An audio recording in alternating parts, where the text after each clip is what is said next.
ಮಾವಿನಕಾಯಿಯ ಉಪ್ಪಿನಕಾಯಿ ಏನಾದ್ರು ಮಾಡೋಕ್ಕೆ ಬರಲ್ಲ ಅಂತ ಅಂದರೆ ಬಿಸಿ ಬಿಸಿ ಅನ್ನಕ್ಕೆ ತುಪ್ಪದ ಜೊತೆ ಈ ಮಾವಿನಕಾಯಿ ತೊಕ್ಕನ್ನು ನೀವು ಮಾಡ್ಕೊಳ್ಬಹುದು. ತುಂಬ ದಿನದ ತನಕ ಇದು ಇರುತ್ತೆ. 1 ತಿಂಗಳ ತನಕ ನಾವು ಫ್ರಿಜ್ಜಲ್ಲಿ ಸ್ಟೋರ್ ಮಾಡಿ ಇಟ್ಕೊಳ್ಬಹುದು. ಇದನ್ನು ಮಾಡೋಕ್ಕೆ ಕಡಿಮೆ ಸಮಯ ಸಾಕು. ಅಲ್ಲದೆ ಚಪಾತಿ ಜೊತೆ, ದೋಸೆ ಜೊತೆ, ಹೀಗೆ ನೀವು ರೊಟ್ಟಿ ಜೊತೆ ಕೂಡ ಹಾಕ್ಕೊಂಡು ತಿನ್ಬೋದು. ಹುಳಿನ ಯಾರು ಜಾಸ್ತಿ ಇಷ್ಟಪಡ್ತಾರೆ ಅವರಿಗೆ ಈ ಒಂದು ರೆಸಿಪಿ ಇಷ್ಟ ಆಗುತ್ತೆ ಅಂತ ಅಂದ್ಕೊಂಡಿದ್ದೀನಿ.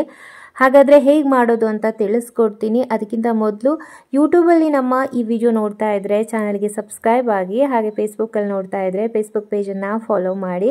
ಇಲ್ಲಿ ನಾನೀಗ 3 ಮಾವಿನಕಾಯಿಯನ್ನು ತೊಗೊಂಡಿದ್ದೀನಿ. ಇದನ್ನು ಸಿಪ್ಪೆ ಎಲ್ಲ ತೆಗೆದುಬಿಟ್ಟು ಹಾಗೆ ವಾಶ್ ಕೂಡ ಮಾಡಿ ಇಟ್ಕೊಂಡಿದ್ದೀನಿ. ಅಂದರೆ ನೀವು ಸಿಪ್ಪೆ ಸಮೇತ ಕೂಡ ಹಾಕ್ಬೋದು, ಏನು ತೊಂದರೆ ಇಲ್ಲ. ಕ್ಲೀನಾಗಿ ವಾಶ್ ಮಾಡಿಕೊಂಡು ಇವಾಗ ಇದನ್ನು ಈ ರೀತಿಯಾಗಿ ತುರ್ಕೋಬೇಕು. ಚಿಕ್ಕದಾಗಿ ತುರ್ಕೊಂಡು ನಂತರ ಇದಕ್ಕೆ ಒಂದು ಸ್ವಲ್ಪ ಖಾರದ ಪುಡಿ, ಅಂದರೆ ಒಂದು 3 ರಿಂದ 4 ಸ್ಪೂನಷ್ಟು ನಾನು ಖಾರದ ಪುಡಿಯನ್ನು ಸೇರಿಸ್ಕೋತಾ ಇದ್ದೀನಿ. ಇದಕ್ಕೆ ಇವಾಗ ಒಂದು ಅರ್ಧ ಚಮಚದಷ್ಟು ಅರಿಶಿನವನ್ನು ಹಾಕ್ಕೊಳ್ತಾ ಇದ್ದೀನಿ.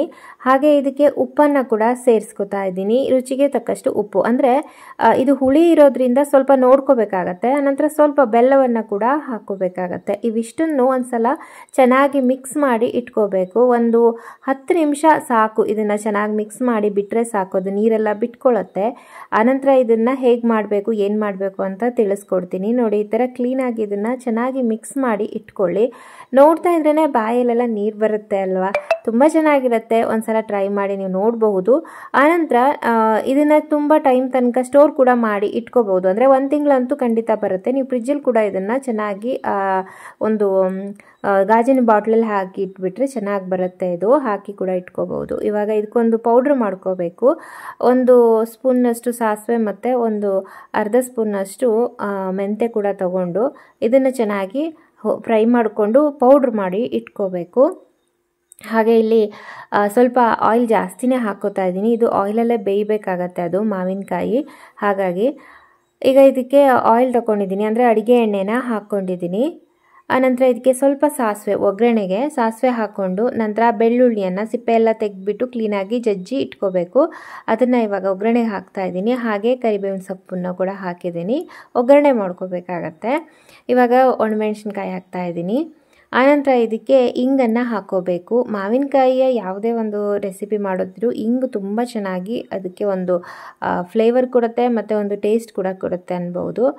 ಈಗ ಮಾವಿನಕಾಯಿ ತಂಬಳಿ ಮಾಡಿದ್ರೂ ಕೂಡ ಅದಕ್ಕೆ ಈ ಇಂಗಿನ ಒಗ್ಗರಣೆ ಕೊಟ್ರೇ ತುಂಬ ಚೆನ್ನಾಗಿರೋದು.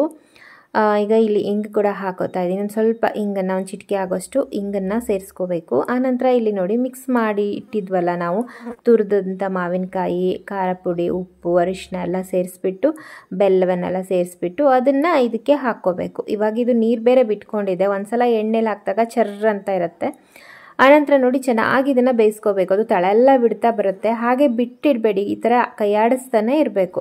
ಕೈಯಾಡಿಸ್ತಾ ಒಂದು 10 ರಿಂದ 15 ನಿಮಿಷ ಈ ಥರ ಇದನ್ನು ಚೆನ್ನಾಗಿ ಫ್ರೈ ಮಾಡ್ಕೊಂಡ್ಬಿಟ್ರೆ ಆಗೋಯ್ತು ಮಾವಿನಕಾಯಿಯ ತೊಕ್ಕು. ತುಂಬ ಚೆನ್ನಾಗಿರುತ್ತೆ. ನೀವು ಒಂದ್ಸಲ ಟ್ರೈ ಮಾಡಿ ನೋಡಬಹುದು, ಯಾರಿಗೆಲ್ಲ ಹುಳಿ ಇಷ್ಟ ಅಂತ ಅಂದರೆ. ಈಗ ಉಪ್ಪಿನಕಾಯಿ ಎಲ್ಲ ಮಾಡೋಕ್ಕೆ ಸುಮಾರು ಟೈಮ್ ತೊಗೊಳುತ್ತೆ, ಹಾಳಾಗಿಬಿಡುತ್ತೆ ಅನ್ನೋಂಥದ್ದಿದ್ರೆ ಈ ರೆಸಿಪಿ ಕೂಡ ಒಂದ್ಸಲ ಟ್ರೈ ಮಾಡಿ ನೋಡಿ, ಓಕೆನಾ? ಸೊ ವಿಡಿಯೋ ನಿಮಗೆ ಇಷ್ಟ ಆಗಿರ್ಬೋದು. ಇಷ್ಟ ಆದರೆ ವಿಡಿಯೋಗೆ ಲೈಕ್ ಮಾಡಿ ಮತ್ತು ಯಾರಿಗಾದರೂ ನಿಮ್ಮ ಪ್ರೀತಿ ಪಾತ್ರರಿಗೆ ಶೇರ್ ಕೂಡ ಮಾಡ್ಬೋದು. ಮತ್ತೆ ಮುಂದಿನ ವಿಡಿಯೋದಲ್ಲಿ ಸಿಗೋಣ. Thank you for watching.